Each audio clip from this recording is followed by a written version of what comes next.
Cher ami, j'espère que tu vas bien. Aujourd'hui, nous allons parler de la deuxième méthode pour utiliser ses sceaux ou ses sigils.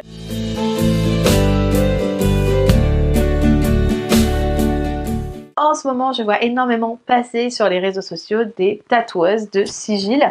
Donc elles vous proposent de vous les créer, mais je pense que vous pouvez aussi ramener le vôtre et tatouer votre sigil sur vous. C'est une manière de les utiliser. Pour ma part, si je devais faire ça, je pense que je ferais pas un sigil d'intention sur le moment, parce que comme on a bien vu, souvent les sigils c'est utilisé pour une intention dans un rituel, dans quelque chose qui va être de l'ordre de l'éphémère, de l'ordre du ponctuel. Et comme moi j'utilise la méthode de la destruction de sigils pour les utiliser, c'est vrai que bon, les avoir toujours sur moi, à part me détruire personnellement,